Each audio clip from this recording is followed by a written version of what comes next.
Seslerik ebel fez adım derdimiz deva tapar.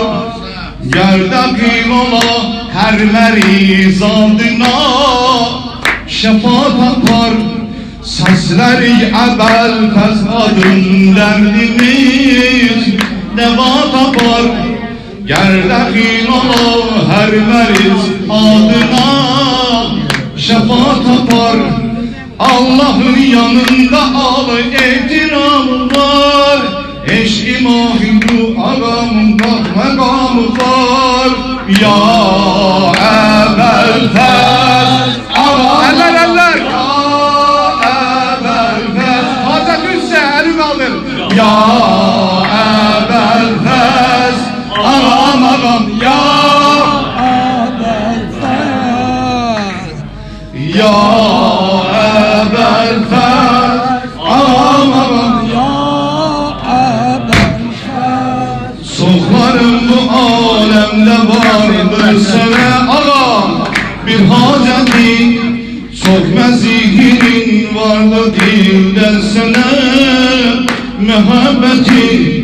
Kim beni bizim kimi senisi bir tutar. Azerilerin sana bir ayrı eşki var. Kim beni bizim kimi senisi bir tutar. Azerilerin sana bir ayrı eşki var. Ya ebel fez aram ya ebel fez ya ebel fez. Eşkilenler dinle kurban ebel fez.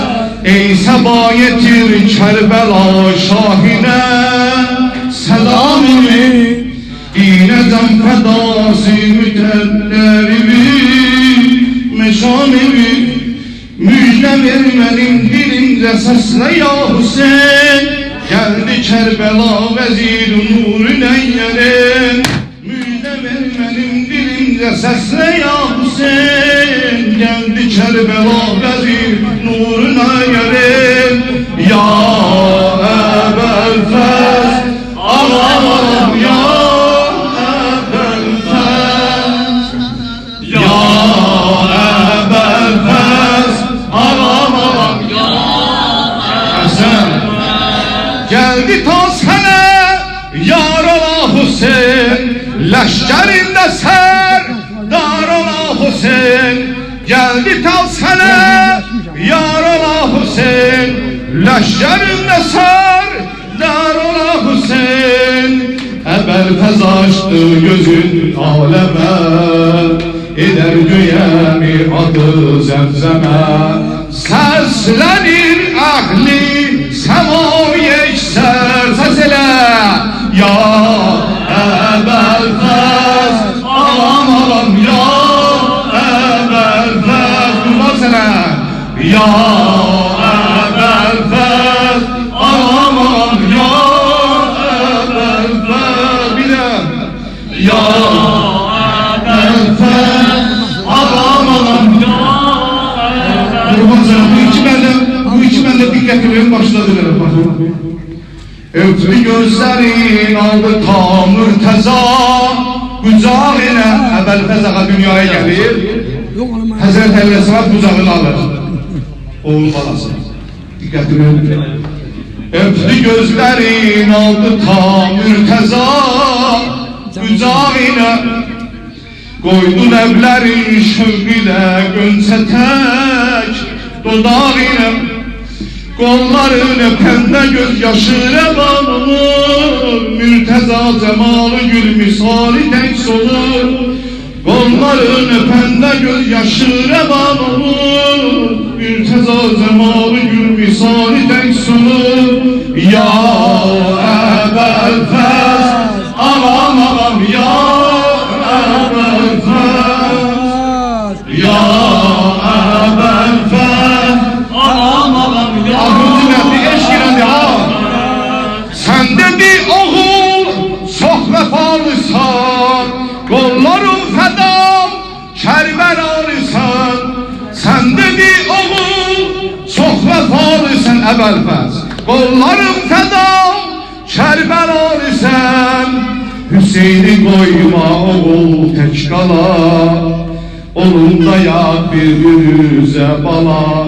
Sen benim istekli oğlumsa bir yerde ya Ebelfez, alamam ya Ebelfez, adına kurban ya Ebelfez, alamam ya Ebelfez. Üç mevlud ile ışıklandı din, bu üç mevlud ile ışıklandı din. Hüseyin Ebelfez Zeynel Abidin, Hüseyin Ebelfez Zeynel Abidin. Bu üç mevlud ile ışıklandı din, bu üç mevlud ile ışıklandı din. Hüseyin Ebelfez Zeynel Abidin, Hüseyin Ebelfez Zeynel Abidin. Biri benim ağam Şah-ı Kerbela, biri benim ağam Şah-ı Kerbela. Cebrail eyleyip göylere nidar, sündül olur gün şerefli ağa. Hüseyin sevenlere mübarek olsun. Hacı, o Ayşe ışıklandı din, bu üç mevlud ile ışıklandı din. Hüseyin Ebelfez Zeynel Abidin, Hüseyin Ebelfez Zeynel Abidin. Bu üç mevlud ile ışıklandı din, bu üç mevlud ile ışıklandı din. Hüseyin Ebelfez Zeynel Abidin, Hüseyin Ebelfez Zeynel Abidin. Taptı bugün elinin evzine, taptı bugün elinin evzine. Ebelfez'le taptı feyzini cennet, Ebelfez'le taptı feyzini cennet. O Abbas idi ki bir adı gayret, o Abbas idi ki bir adı gayret. Gayret sevenlere mübarek olsun, gayret sevenlere mübarek olsun. Bu üç mevlud ile ışıklandı din, bu üç mevlud ile ışıklandı din. Hüseyin Ebelfez Zeynel Abidin, Hüseyin Ebelfez Zeynel Abidin. Doğdu yeryüzüne o mavi taban, doğdu yeryüzüne o mavi taban. Adıyla alemler oldu firavan, adıyla alemler oldu firavan. Bir adı seccattı adına kurban, bir adı seccattı adına kurban. Secde edenlere mübarek olsun, Hüseyin sevenlere mübarek olsun. Bu üç mevlud ile ışıklandı din, bu üç mevlud ile ışıklandı din. Hüseyin Ebelfez Zeynel Abidin, Hüseyin Ebelfez Zeynel Abidin. Bu üç mevlud ile ışıklandı din, bu üç mevlud ile ışıklandı din. Hüseyin Ebelfez Zeynel Abidin.